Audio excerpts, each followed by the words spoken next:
see. You think you're the only one that can do that? Welcome to That's Good Sports Podcast. I'm Brandon Perna here with William Keys, number one AOK podcast co-host out of Sacramento, California, in a Berkeley shirt with the Von Miller thing in his background. Keys. You nailed it. Got it. This is That's Good Sports Podcast. Today we're going to talk about the Denver Broncos, even though there's not a lot to talk about. And, of course, we've got NFL, Super Bowl.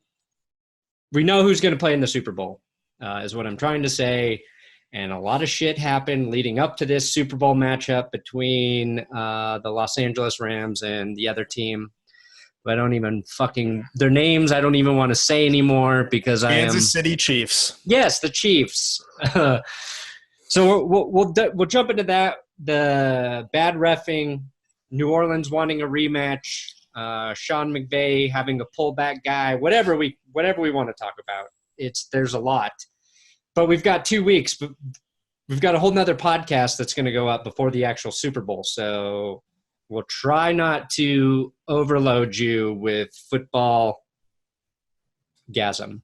Yeah, no, this is the time of the year where, like, if we're ever struggling to fill time in a podcast, which, of course, we would never do. We always have stuff to talk about. Think about the people that have to do, like, 3-hour radio shows every day leading up to the Super Bowl. Yeah.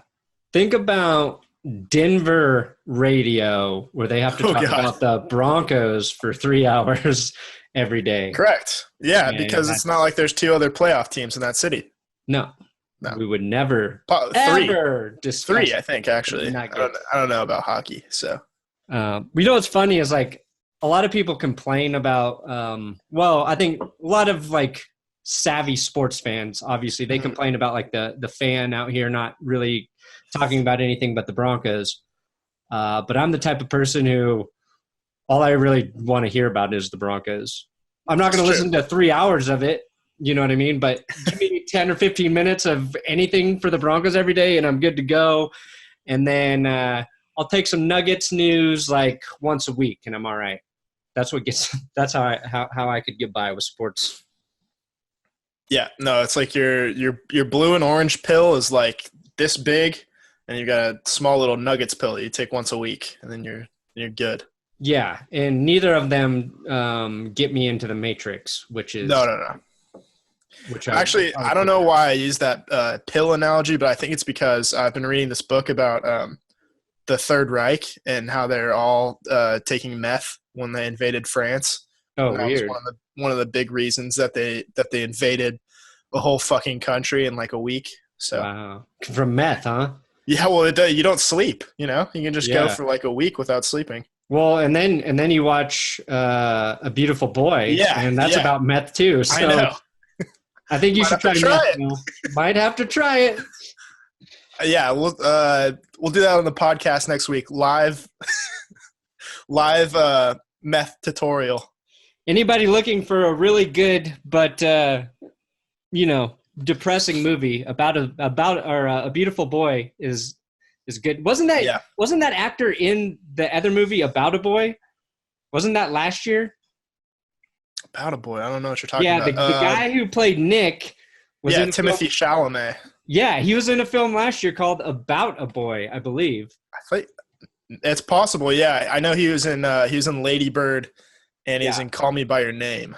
He's in Lady Bird. And then obviously, Steve Carell's in that movie. And the funny thing is, like, Call Me by Your Name. You're right. About a Boy, Hugh Grant. Yeah, I was gonna say that's Hugh Grant and like Nicholas Hoult, who was in The Favorite this year and was really good. So Call Me by Your Name is why I thought was About a Boy.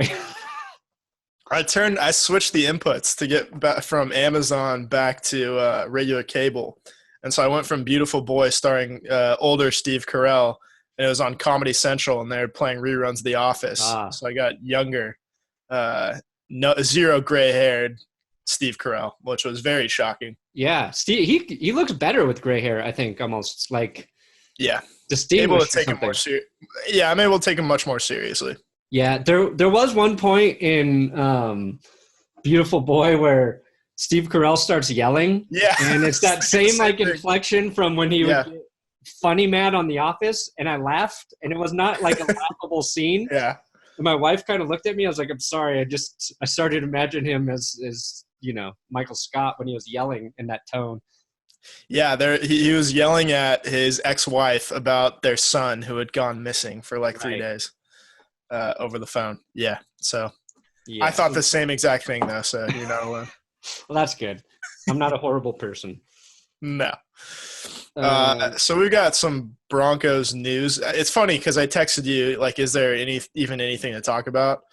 And then you hit me with like 5 different things, proving that there's something to talk about. Always something. No, I mean, none of it's really that important. No, no. It just depends on what you really think is newsworthy. Yeah. Well, I mean, our bar is pretty low. It is. We're close. We're approaching appropriate quarterback talk time for the Broncos. Like, yeah. Oh, yeah. That could happen in free agency. So let's lead off with that, Will.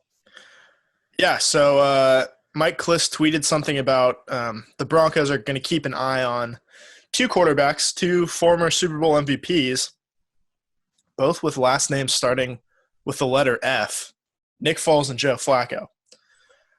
I don't know about this. I personally think that going from Case Keenum to either of these 2 guys is a lateral move that wouldn't really be worth the time and effort, especially for Flacco.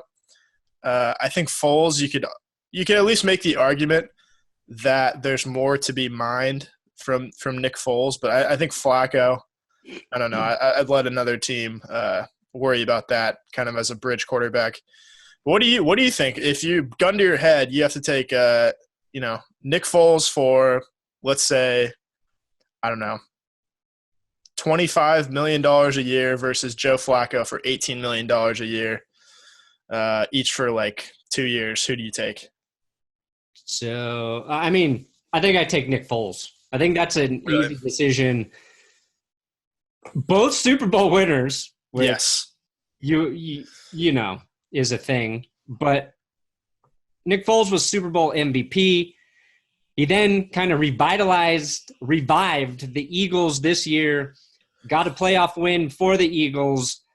And I think if you're bringing in Rich Scangarello, who's supposed to be very good with quarterbacks, and you believe that, then, I like what's the knock on Foles is that he's only able to succeed with Doug Peterson, basically. The Andy Reid style offense. Right. And which isn't true because he had his best year with Chip Kelly.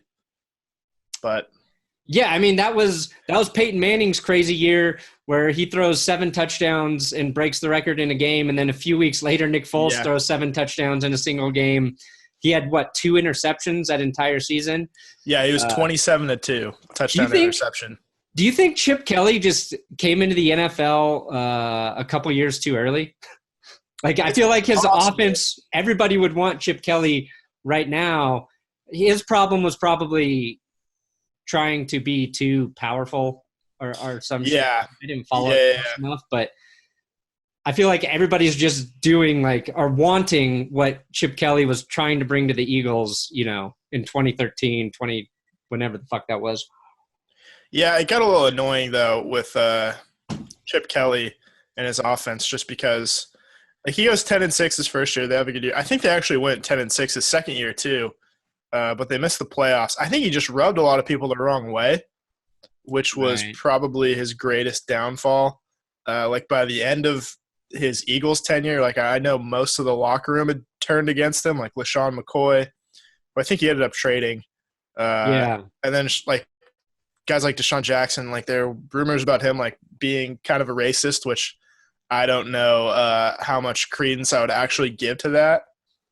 But I don't know. It's never once you've already had that accusation hurled against you as an NFL coach, the damage is pretty much done. And of course, he only lasted a year in San Francisco, which is never a good sign either.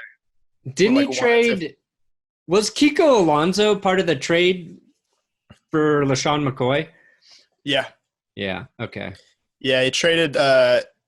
He made that trade, and then he made the. I think he made the Bradford for Foles trade to St. Louis. Oh, right. Yeah. Okay.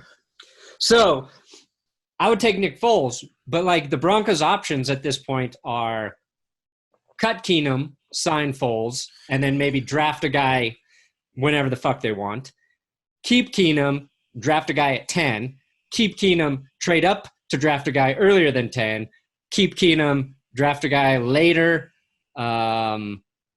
I just feel like if you're going into this season, some people I think believe the new offensive coordinator is going to be more friendly to Case Keenum. So maybe the Broncos front office is less worried about bringing in a free agent and just want to focus on drafting a guy. And I think the consensus now is the Broncos are definitely going to draft a quarterback. So it's just like, who is that guy going to be and when are they going to take a quarterback? I can tell you exactly who that is going to be, and I'll tell you the year too. Arch Manning, 2027, with the first overall pick, which hopefully the Broncos didn't earn by themselves, but they actually just traded up. Have you seen this video of Cooper Manning's son, Arch Manning? Yeah, throwing out routes and shit. Throwing out routes, some deep balls. He looks really good. They need to get him and Phillip Rivers' kid and do a video of them doing like a little quarterback camp. Yeah. I assume that – I don't know if Phillip Rivers' son, I don't know if that throwing motion is genetic. I'm assuming it's not because I think Phillip Rivers' brother threw like a normal person and not an idiot. But Arch Manning, if you look at him, he's got the same follow through as both Peyton and Eli. So it's just strange to watch. But I can't remember the last time an 8th grader was given an offer by a Power 5 school. But Tennessee wants to lock up their guy early. That's insane. And it's Cooper's son? Yeah, this is Cooper's son, Peyton and Eli's nephew. And supposedly Cooper was the most athletic of all the Manning kids, right? Yeah, he played wide receiver. Okay. That's right. He was kind of the alpha before he got hurt. Can you imagine if this kid Arch has the cerebral capability of Peyton, and then is actually not mobile, but mobile enough where he can move around like Aaron Rodgers-ish, like a poor man's Aaron Rodgers? Yeah. Could you imagine how good Peyton Manning would have been if he was going to bounce outside the pocket from time to time and then sidearm a throw to the other side of the field? Yeah, no, it's the best quarterback I could ever imagine. I think I want him on my team. That's right. I don't think Tennessee deserves him though. I don't want him to go to Tennessee. I don't want him to go to Ole Miss. I think you should hold out for Boise Clemson. State. Boise State would be fine. A good Pac-12 team maybe. Why not go to CU? Peyton Manning still lives in Denver. Go to Boulder. Yeah, that would have been cool. Spend weekends at Uncle Peyton's house. Well, maybe he would have done that had John Elway called him the best quarterback ever. Yeah, that's a good segue. That's yeah. I'm learning the biz. Well, I'm learning the podcast biz. God, we are plowing through this. And let me tell you how a Manning could end up at CU after this. After a word from our sponsors. Then there are commercials, and then we tell them. Yeah. Well, do we get that barbecue, that grill sponsor yet? Traeger? Yeah, the Traegers. Got to get that Traeger. I can smell it already. Dude, Traeger. You had no idea. Even Peter Schrager referenced the Traeger grill today on Twitter. God damn it. I don't follow him. So Elway got asked about the Patriots-Chiefs game when he was at the Senior Bowl because he's doing his week-long scouting thing with Matt Russell at the Senior Bowl, which I think he does every year. And he referred to Tom Brady as the greatest quarterback. I don't think he said, greatest quarterback ever. It was I think he just used the words greatest quarterback. It could be currently, could be all time. Yeah, he said something continues to be what he is, the greatest quarterback. He could be the Of a greatest time. quarterback. Yeah, Of a greatest time. quarterback on the Patriots 53-man roster. Dude, if I was Dante Culpepper, I would never say somebody else was a better quarterback than me. No, I think like I think anywhere Elway's from getting like stopped. Chad Pennington up. Yeah. I just immediately be like a self-promoting like, yeah, I should be in the Hall of Fame. Yeah. This was all right.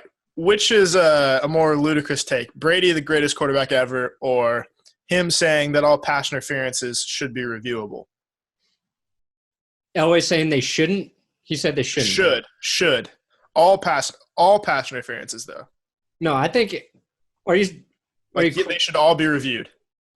That's what he said. I thought he said they shouldn't be reviewed, Will. Is that? Yeah, I'm pretty sure. That's a pretty big difference. We should you figure that out. You really locked down this podcast. Let me see here. Pass, enter. We're doing so well. Yeah, John Elway says expanding replays for pass interference won't work. God damn it.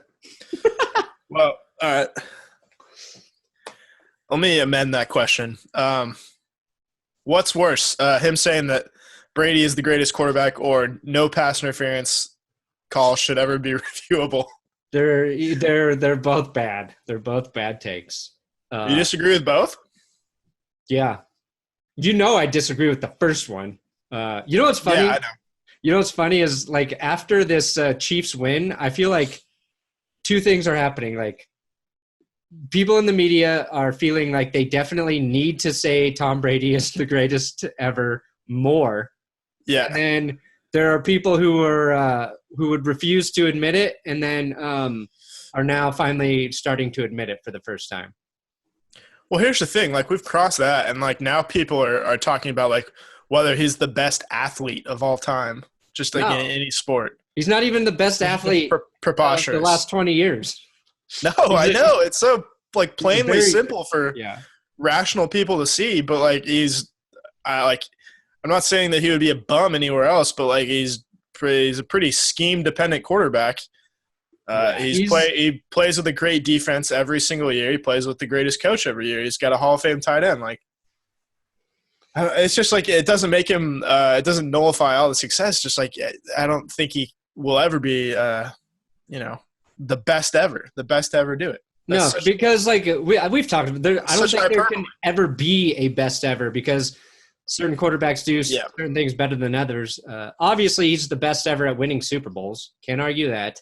Yeah, he's the most accomplished. That's just, I think those are the facts. I think his best skill, and I think it's what we've kind of seen Nick Foles do. Did we already talk about this? Like, I think his best skill is that he just plays the game the same no matter what's at stake. Yeah. Like, he doesn't get rattled. And that's when good quarterbacks become, like, flawed is, like, in the fourth quarter. Like, Phillip Rivers is a really good example of a guy I feel like 3.5 quarters usually plays great football, and then when the game's on the line, you're either going to get a good performance or he's going to throw a fucking interception. He's going to do something stupid. Like, that's why he doesn't have more success, I feel like, late in the season or in the playoffs or whatever. Brady's like, it's just the same all the fucking time for him. And that's not even an athletic skill. That's a mental thing. And mentally, maybe he's pretty good, but like, I don't know. It's weird. That's like, that's what I take away anytime I watch the Patriots. And it's not even just him. It's like everybody on that team plays great when the game is on the line. Like, their offensive line was fucking amazing in the fourth quarter and overtime. He's been sacked 0 times in 2 playoff games against two pretty good defensive fronts. Against one defensive front that tied the Steelers for most sacks this season. It's a defense that was so good, their defensive coordinator got fired this week, and Bob Sutton. Yes. So it's uncanny how well prepared that team is every season. And it's like, to me, when I think about it, and just trying to take away my bias from it. It's like I just always go back to Belichick and how I think what he's done is what blows my mind. You know what I mean? And Yes, Tom like, Brady's been in the game long enough where you're not going to surprise him. And that's most good quarterbacks who've played in the league for more than 10 years. You're not fucking fooling them at the line of scrimmage anymore. Right, and like that's where like you'll get no argument from me that Belichick is the greatest coach I think ever, and that's probably by a pretty wide margin too. Yeah.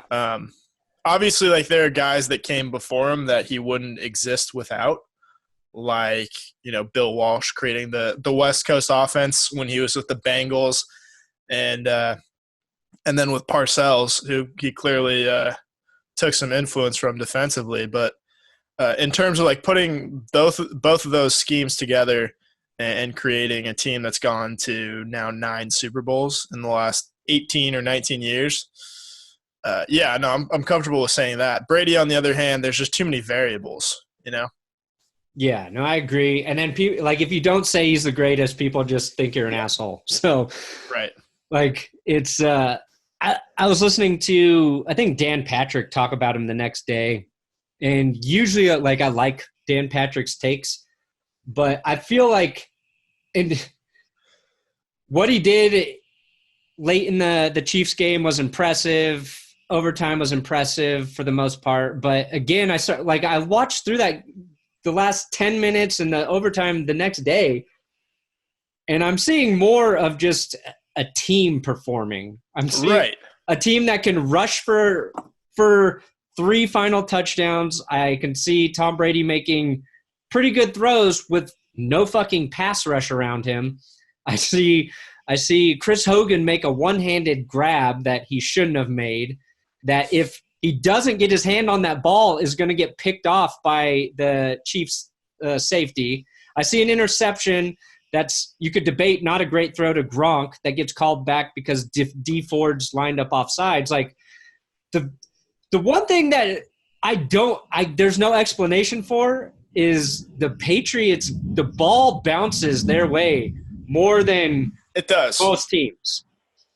No, that's a fact. You go back to every you could go back to pretty much all of their major accomplishments and say that they got just a tremendous stroke of luck. Yeah. That when you put it all together, it's just so uncanny and bizarre. Like, you can say that, and it doesn't mean they're not good, but it's a accurate observation of a contributor to their success. Yeah, like obviously you have to get that. You don't get that far in the season by being lucky.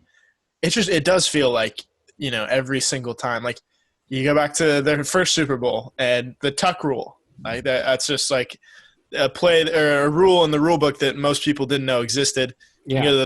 The Panthers and John Casey kicking it out of bounds after the Panthers tied it up and giving Brady he only has to go at 25 yards to get into Vinatieri's range. Stuff like that. Like the Seahawks passing the ball at the 1.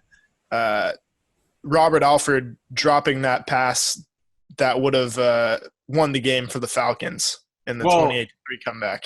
Yeah, and that Falcons Super Bowl for the Patriots was by far, I thought, Tom Brady's most impressive performance as a quarterback. And even there, the Julian Edelman catch is insane. And there's also a fucking tipped pass at the line of scrimmage that just somehow bounced into Martellus Bennett's hands, and I think was maybe on a third down and ended up turning into a first. It was oh, man.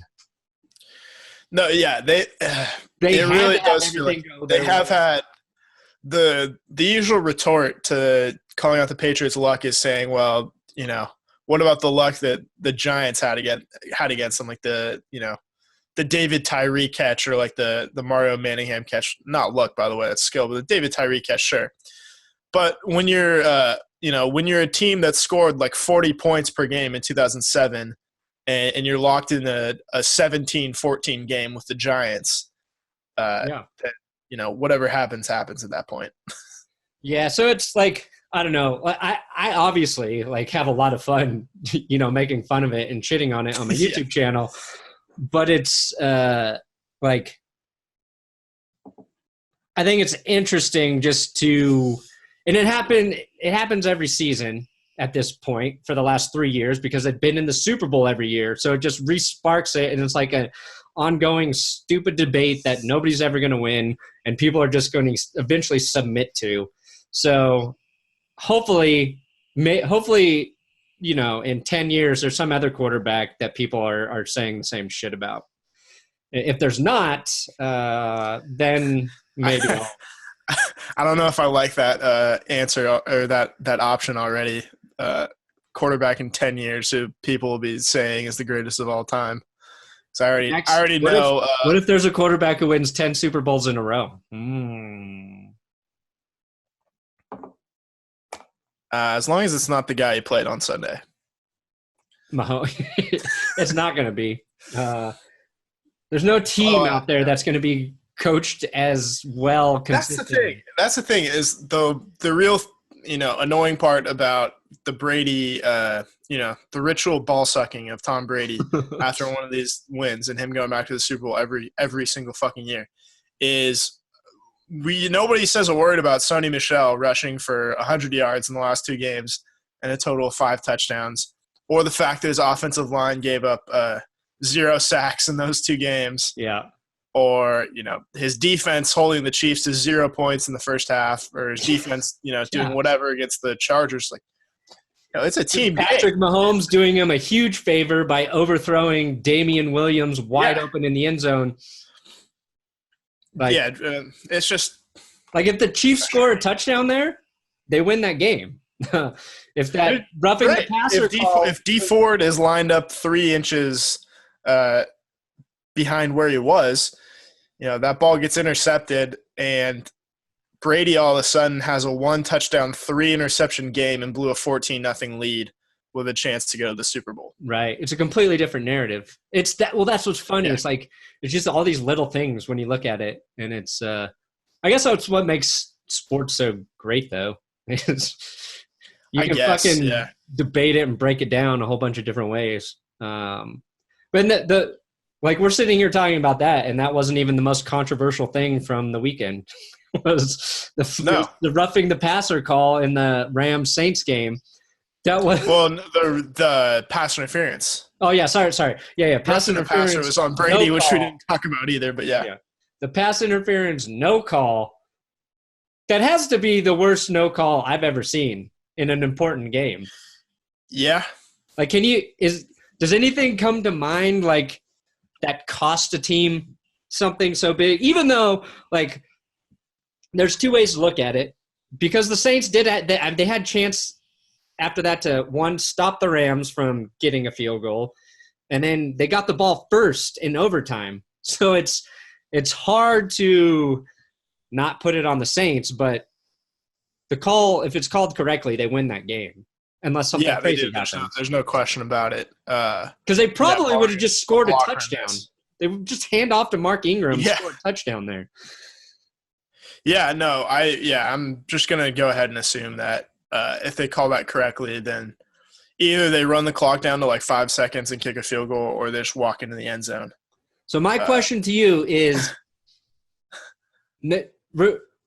regardless of whether you think it's right or wrong, would you like to see the rematch starting from a minute 40 of that game?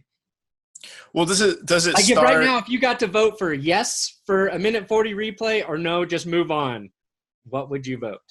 Okay, so are we taking out? I'll take out my bias as someone who wanted to see the Rams win. Yeah, you got to take that out. I'm talking about just like a football perspective. So does this happen after the penalty and they call the penalty, or is that play just like taken out? No, they call the penalty. That's another good question. Do you replay that down? I think it makes it more interesting if you replay the 3rd and 10. Right. So, yeah, it's like would Saints fans, because they're not, if they assess the penalty and they call it correctly on the redo, it would just start with the clock running, 1st and goal. That would be boring because then they just like take a knee 3 times and then kick a field goal, and the game's probably over there. But yeah, if you redo I'll watch that. If you redo that 3rd down or 2nd down or whatever it was, the pass to Tommylee Lewis, that would be very interesting. Yeah, I mean, I think it would be like the worst thing the NFL could do. But I agree. Yeah, I would fucking love it if it happened. of course. Yeah, no, it'd just be like, you'd have like 2 hours of pregame, and probably more than that. You have like 5 hours of pregame for like 12 minutes of football. Yeah, but like you could just get you could have less than 2 minutes of a football game. Yeah, and everybody who was at the game who bought tickets gets to come back in for free. And like Troy Aikman and Joe Buck like do their whole like intro again, just going back to, like introducing 2nd and 10. Oh man, I think it was early in that game. It was like Buck asked Troy Aikman what he would do, and I forgot to talk about it, but he was like, "No, I wouldn't do this here," and then the team did it and had success. Because the same exact thing that happened the week before. Right. I meant for us to talk about in the episode or like text you because I thought it was fucking hilarious. But whatever Troy Aikman says, you do the opposite. Yeah. You do the opposite. Yeah. No, he's turning into Mike Carey from a couple years ago when he was the like one of the first guys to be like the official that called in to the broadcast. Yeah. And gave his opinion on replays, and he kept getting them wrong every single time, like culminating in the Super Bowl with that Jericho Cotchery catch non-catch that he said, "This looks like a catch. I'm going to say this is a Panthers first down." I was like, "Well, I think we're in, that's a good sign for us." And then, of course, Von Miller strips the ball a play later. Yeah, that was a big call. That was, and I'm glad we had Mike Carey to turn the tide for us. That's right. But yeah, of course I'd love to see this. This would be when would you do it? Like, would you do it the week before the Super Bowl? They would have to do it tomorrow night, Thursday night football. Oh. Got to give the winner appropriate amount of time to prepare. Yep. Yeah. Thinking about that. Yeah, no, I can't see any downside. I want to see this. Would you be open to reviewing the pass interference call in the final 2 minutes of the game? Because I think reviewing it like through an entire game is a little silly, and maybe just consider like making it a 10-yard penalty if you do it instead of the spot foul. If people really, I don't know. I think it's always been a weird rule like that. It is, yeah. But it feels like it's a huge advantage for the offense. Yeah. And guys like Joe Flacco made a career out of exploiting that. Throwing it deep, getting that call. Yeah. Maybe we might want to think about Flacco now at this point. Now that I think about it, especially if pass interference is reviewable. You see the Broncos from like 2015 have the worst touchdown to interception ratio of any team in the league. That does not surprise me. It's like 77 touchdowns and 71 interceptions. Not great. So, like, there's a probably big, like giant window into their number one problem. It is quarterback. That's interesting. I hadn't thought of that. What's really interesting is that there's been a bunch of other teams do worse than them every year. Yes. Yeah, no, it never feels like they're the worst at quarterback. And yet, no, I think the 2015 season really masked a lot of that. Yeah. I think people forget how bad Peyton Manning was for like stretches in that season. Most of it's just because of that Chiefs game. If you take that Chiefs game out, like they're probably like middle of the pack. Yeah, half his picks came in that fucking game. I know, yeah, and I think Brock Osweiler threw one too. So yeah, no, he did. It's like 5 whole picks that game. Yeah, I take out most of the Chiefs games over the last 3 years. I think the Broncos are like probably in the top 10 in just teams overall. Yeah, that was the best part of that being over. Are all the fucking Broncos fans who just Oh yeah, If you wanted we should talk about this. If you wanted the Patriots to lose and you were a Bronco fan, you were the biggest piece of shit on earth. Right. Yeah. No. Which I think. We openly disagreed about this the week before. In a civil way, might I yes, add. I think so. Yeah, I didn't call you an asshole like certain people on Twitter. I didn't think you liked football any less. I didn't think you liked the Broncos any less. Agree.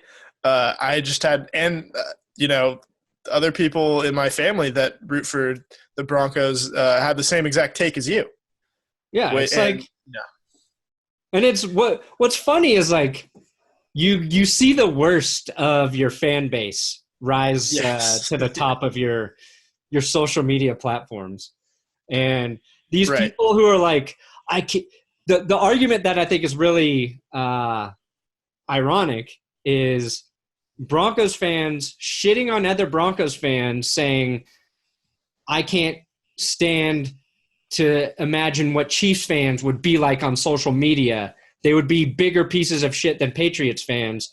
All while those Broncos fans are being real pieces of shit to other Broncos fans. That's what when I was like, step back and was like, okay, stop feeling bad about people telling you you're an asshole and just like observe this. He's like, these are the shitty people that other fan bases interact with their shitty people. Because my experience on social media, for the most part, with Chiefs fans, with Patriots fans, is actually pretty good. Like, people are like, I'm a Chiefs fan, but I love your channel. I'm a Patriots fan, and I come here every week just to watch you cry or whatever. It's like, fine. Like, that's all part of what it's about. But and I'm sure if you dig in, you can find all the assholes. But I think all fan bases have the exact same amount of assholery. But once your team starts to get successful, I would disagree with that. I would disagree with that. Okay, yeah, Jacksonville Jaguars fans are never bad. LA Rams fans are never bad because you don't see them. Right. But, like, teams that win a lot, you get a bunch of cocky people on the internet who suck. Mm-hmm. Yeah. Yeah, and I think Boston's a special case just because Boston and the whole New England, like, they just have this, like, they feel like they're more important than the rest of the U.S. dating back to the Revolutionary War, I think. Like, seriously, like, I think it's just like it's just bred into them that, like, we're the people that took responsibility for the Boston Tea Party. We're the people that freed this country from the British Empire, and therefore, like, we're a class above everybody else in this country. You think they have New York City inferiority complex? There's probably a little bit of that too. Yeah, and they like all have this Goodwill Hunting complex where they think they're the Will Hunting of their own lives, and it turns out there's another asshole from Dorchester. And then you combine that with the fact that Boston's had 1 million championships in just this last 20 years alone, and they've had too much success. Pretty insufferable. When you get that much success, it changes you, and that's like my whole argument for not wanting to see that the Patriots in a Super Bowl again. But I think that's our argument too with the Chiefs, is that we don't want to see them taste a little bit of success and let it go to their heads too. I just didn't want to give the Chiefs fan an inch, because they'd spin it even to like a Chiefs fan even going to the Super Bowl is a win for them. See, that's where I have a bigger heart than you. I think you might be right. I think they would have lost the Super Bowl though. I think the Chiefs would have lost the Super Bowl. I disagree. I disagree there. Yeah, I think I have more faith in the Rams to beat the Patriots than the Chiefs, even though it doesn't make sense because the Rams. See, I don't feel good about the Rams playing the Patriots. Yeah, we'll see. We've got plenty of time to talk about that. We've got plenty of time to talk about that. Let me ask you about this, though. We talked about quarterbacks related to the Broncos, though. Does it worry you at all? Because I know you're not a big college football guy. You're not like a huge draft guy either. Not that I am, but like I'm aware of all these players. Does it worry you when a guy like Drew Lock, his stock seems to rise, like just with like a press conference at the senior? No, that shit definitely. Does that like scare you? It just makes me realize like how much these people in the NFL making crazy important monetary decisions are just guessing like any other average asshole. You know what I mean? Like, don't get me wrong. There are NFL scouts out there who work their ass off, who are traveling all over the country, evaluating these people, doing a really good job. But when it comes down to it, it's like John Elway is going to make the call on which quarterback it is. And I would argue I might watch more football than John Elway because I've seen Instagram videos from his son when it's like a 3-day weekend. They're up in Tahoe, and I'm working on football videos all weekend. I'm like, Yeah, I don't know. I don't know. I mean, don't get me wrong. I would be doing the same fucking thing. I'm not knocking Elway for doing it, but like, it's just another. You get into these powerful positions because you were a great athlete and a great businessman. But like, yeah, Drew Lock. Look, he threw some good balls at the Senior Bowl. Throwing some. It wasn't even that though. It's just like he talked to the media without pooping his pants. Oh yeah, I like the way he handled himself. What the fuck? And, sure, maybe some of those answers were canned, but then I talked to him off of that. He just seems like the kind of guy who loves football, loves it. I don't know. It's I would hope so. Just give me the guy who looks like he played the best football in college. I don't care. Like, it's all right. Here's the one thing I do know about the draft. Like, I don't purport to be some type of draft guy or anything, or draft expert. I'm not one of those guys on Twitter that makes mock drafts. But one thing I do know is that, like, the most important thing over everything else, really the only thing that matters is just watching their college tape. Yeah. If you just look at their college tape, and if you've watched it all, by the time they're done playing and before the draft process starts, and you put a grade on someone and be like, all right, this guy is like a middle of the first round type of guy, and suddenly by the time the draft rolls around and he's boosted himself to a top 5 guy, it's time to be suspicious because you're rising based on something that's unrelated to football, which is usually like you just raw athleticism, or you test well, or like you have you're able to talk to people well in interviews. Like, it's just stuff that doesn't matter, and that's really what scares me because it especially affects quarterbacks. Like, no other position really, people don't really care. Like, if you're a defensive tackle that has a good press conference. It's just quarterbacks for some reason. And I guess it's because, like, you need this guy to be the face of your franchise. Yeah, there is probably something like the likability and sellability of that. But it's like a quarterback. It shouldn't, No, it shouldn't. You should leapfrog someone that far. Right. A quarterback, you should see, are they accurate on the field? Are they accurate under pressure? What kind of offense were they running? How do they communicate to you that they understand what the fuck they're doing out there? And hand size, obviously. Yes. No, I don't really care about that. As long as you nobody don't should fucking care, unless like they have a small hand like and they fumbled hands a bunch of times in college. Yeah, maybe that's and you find out. Yeah, they've been playing with like a junior football, and they just got away with it for 3 years. Shout out Tom Brady. The one thing that still blows my mind is that they think they can fix accuracy coming into the NFL. Like, I've never seen that work. Yeah, I don't know. There's people that are like, accuracy is just like a God-given trait, and then there's people that think you can drill accuracy. Like, I don't know. Like, I think you can fix footwork, which makes you more accurate as a result.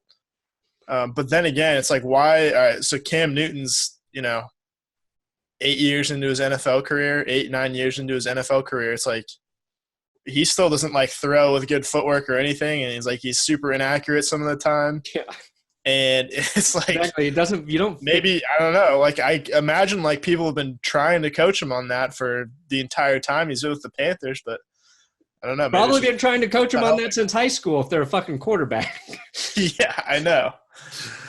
And like, if they haven't learned, like it says there, because there's a couple things there. Maybe they didn't have great coaching, and that's where some of their accuracy issues are, and you can clean it up a little bit in technique. But if it's a big problem, they're not going to go from being Paxton Lynch to, Joe Montana. or No. Aaron Rodgers, No. right? Like Aaron Rodgers was accurate in college, got more accurate in the NFL. The other issue is like that person playing quarterback hasn't taken the initiative to already fix that problem. You know what I mean? So that should worry you about how he's going to prepare for NFL games. Right. And like up until college, I think it's fair to say like, all right, we can turn this guy around. Because like, if you watch shows like, right. If you watch shows like QB1, which is like a really interesting show on Netflix, by the way, it's about high school quarterbacks. But like you can see like the disparity in high school programs. Like you can have high school teams that are run like college teams. Yeah. And there are other high school teams that are run like, like Pop Warner teams that are just like playing in like the swamps somewhere as practice. And like coaching really like you don't really get elite level coaching for most of these guys until they go to college. And then I think there's probably a lot of fine tuning at the NFL level. But that's why you don't draft a guy who's not like a finished product right in the first round, especially at quarterback. I mean, if you're going to take a guy like in the 4th or 5th round, be my guest at that point. You're sort of taking flyers, and the return is worth more than the risk that you put into it. But it scares me, and I think people every time this year they fall into the same trap.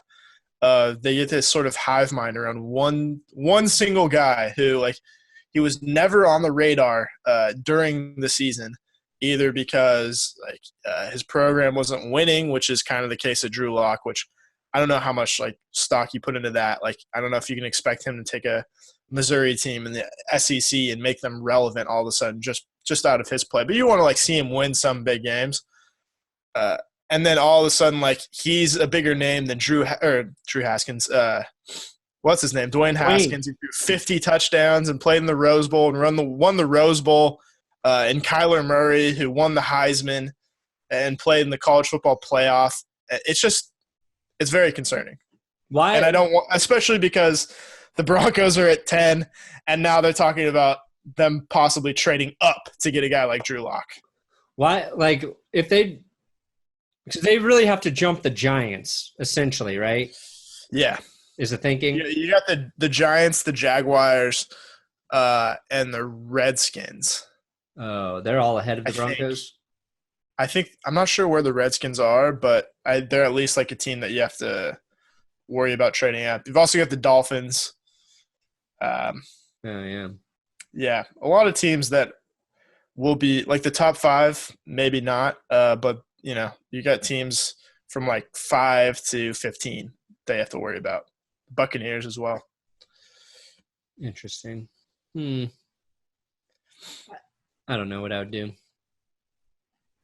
Yeah, I think especially with my plan all along, I think is stick with Keenum because you signed him for 2 years.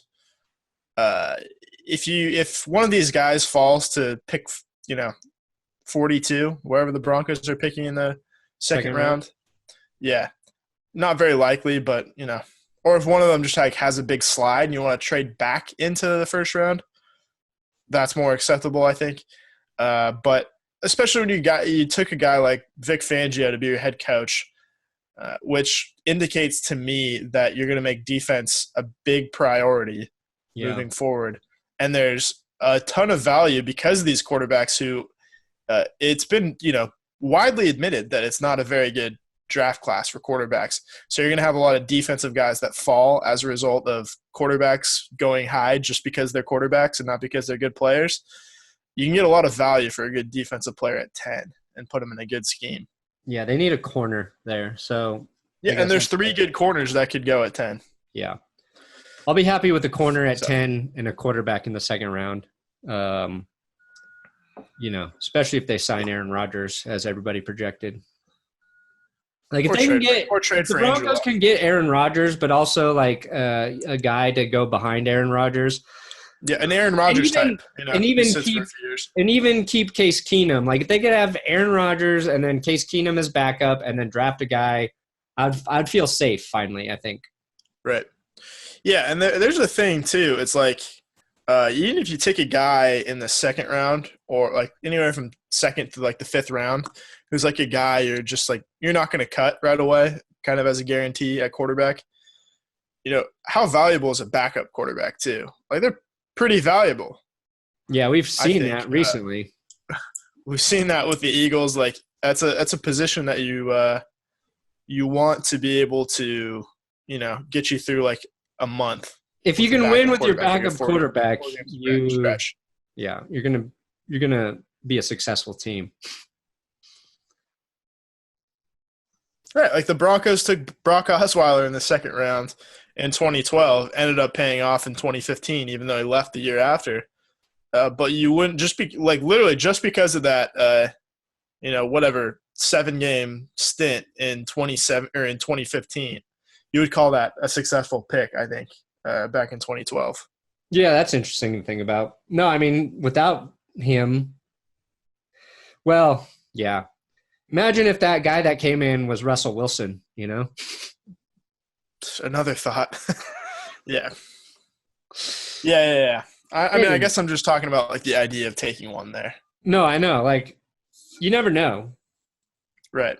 It's Dak Prescott was third round. Russell Wilson was third round. Brock Osweiler second round. Paxton Lynch first round. Chad Kelly seventh round. I still think he should be on the team. I don't know. Yeah, that's another thought for the offseason. Do you think we'll end with this thought. Okay. Because the report came out this weekend that teams are considering signing Kareem Hunt, right? Right, yeah.